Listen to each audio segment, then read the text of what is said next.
Let's start by facing the big, controversial number head on: $10,000 XRP. A lot of people hear that and immediately check out. It sounds like hopium, it sounds like clickbait. But Jake's view is more nuanced than that. He is not saying we magically wake up one day and XRP has exploded to 5 digits because of some secret switch.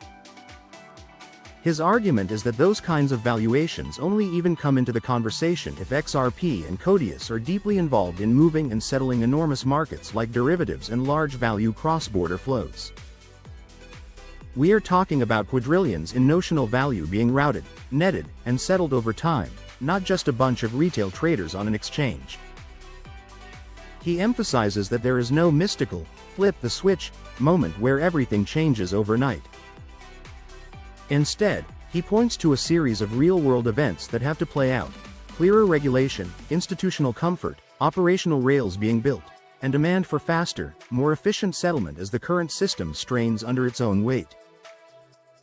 So the question I want you to ask yourself right now is this: are you here for a quick speculative pump over the next few weeks, or are you positioning for a multi-year shift in the plumbing of global finance? Because those are two very different games, and the way you think about holding XRP, and how long you are willing to wait, changes completely depending on which game you are actually playing. Now let's lean into the question that keeps coming up over and over again: how much XRP do you need to retire? Everyone wants that magic number, but the truth is that there is no one-size-fits-all answer. It is completely personal. So let's make it personal for you. Right now, think about your dream life, not your bare minimum survival situation. Picture where you are living. Are you in your current country or somewhere else? What kind of home are you in? What kind of car, if any, are you driving? How often are you traveling? Are you funding your kids' education, helping family, supporting causes you care about? Now ask yourself, how much does that life cost per year? Don't overcomplicate it. Pick a number that feels honest. Maybe it is $60,000 a year, maybe it is $150,000, maybe it is $500,000. Whatever it is, write it down. Literally write, my dream life annual cost is $1 per year. That number is your starting point. Jake defines financial freedom in a very practical way. He does not say it is when you have some arbitrary net worth. He says you are financially free when your passive income is roughly twice your dream life expenses. Twice, not equal. Why? Because life throws surprises. Things break. People get sick. Taxes show up. Opportunities appear that you want to seize. Having that buffer means you are not living right on the edge, constantly stressed about every fluctuation. So if your dream life number is $100,000 a year, your financial freedom target is around $200,000 a year in passive income. That is the level where you are not just surviving, you are living your designed life with margin and stability. Now let's connect that to your portfolio. Jake believes that over time, as real yield products develop around XRP and related strategies, it may be realistic in certain conditions to target something like 8 to 12% a year in returns on your capital. That could come from staking, lending, structured products, or other on-chain opportunities that emerge as the ecosystem matures. Obviously, this is not guaranteed, it is not risk-free, and it is definitely not personalized financial advice. It is just a working assumption to run the math. So let's split the difference and use 10% for simple calculations. If you decide that your financial freedom requires $200,000 a year in passive income, and your capital is earning 10% a year, you would need about $2 million invested and working for you. That is the true target behind all the noise. Your dream life does not depend on a random price prediction headline. It depends on your portfolio reaching a certain size and that portfolio generating a sustainable yield in a reasonable range. This is where XRP's price and your stack size start to matter in a more concrete way. Imagine that your target is $10 million in XRP value at some point in the future. For many people, 10 million is enough to build multi-generational wealth, give generously, and still live extremely comfortably. Now look at what that means at different XRP price levels. If XRP reaches $1,000, you need 10,000 XRP to hit 10 million. If XRP reaches $5,000, you only need 2,000 XRP to reach 10 million. If, in a more extreme scenario, XRP reaches $10,000, then a stack of 1,000 XRP equals $10 million. Now stretch that up to 100 million. At $1,000 per XRP, 100,000 XRP is 100 million. At $5,000 per XRP, 20,000 XRP is 100 million. At $10,000 per XRP, 10,000 XRP is 100 million. If you could earn 8 to 12% a year on 100 million, you are suddenly talking about $8 to $12 million a year in passive income. That is CEO-level cash flow without the meetings, without the commute, and without answering to a boss. But here is the important mindset shift. Instead of obsessing over which exact price XRP has to hit, start by asking, what does my dream life cost, and how does my current or future XRP stack fit into that if prices ever reach those higher ranges? What stack am I aiming for? What would my portfolio look like at $100, at $1,000, at $5,000? If you feel comfortable doing it, drop your dream life annual number and your XRP stack goal in the comments. Do not share what you have now if you do not want to.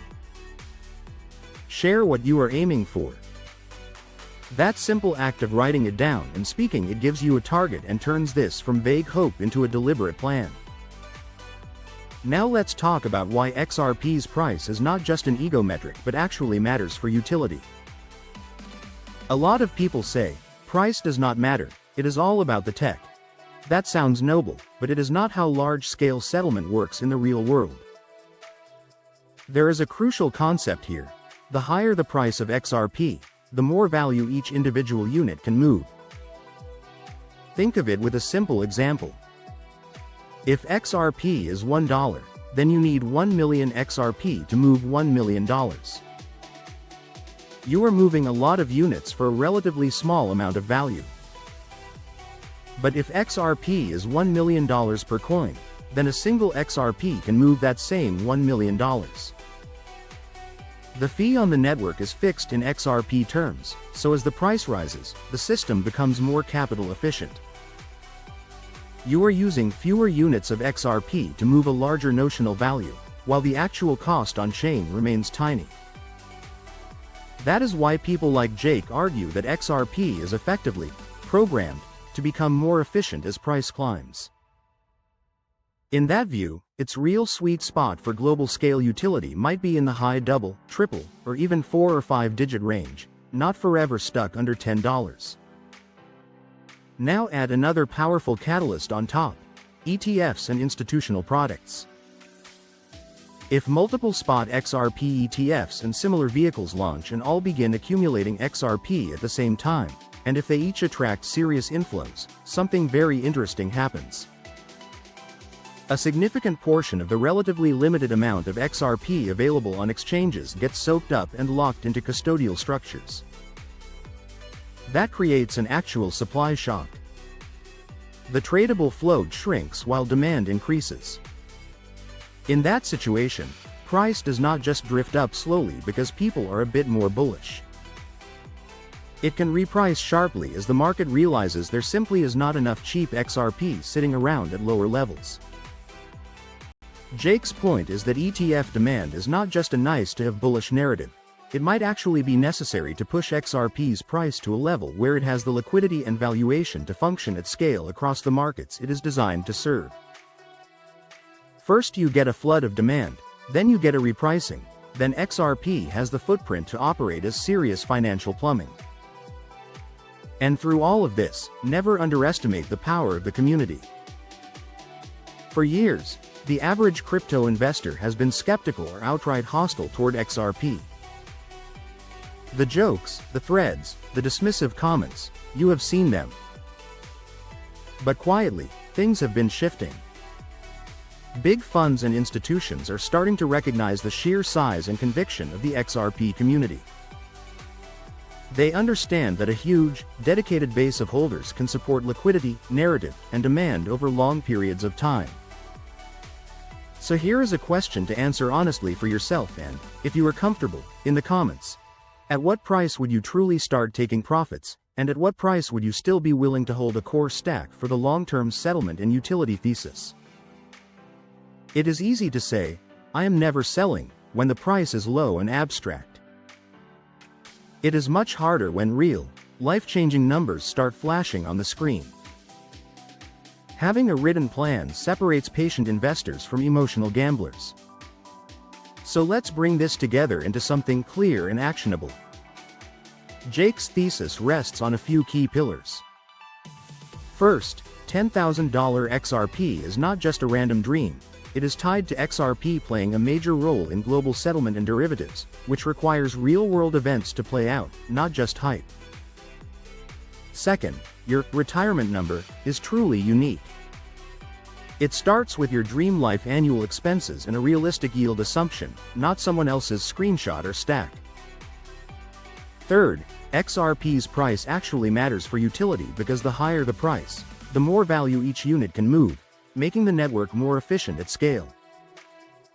Fourth, tokenization will likely roll out in stages, with settlement upgrades arriving first and specialized chains handling different roles, while XRP acts as a bridge.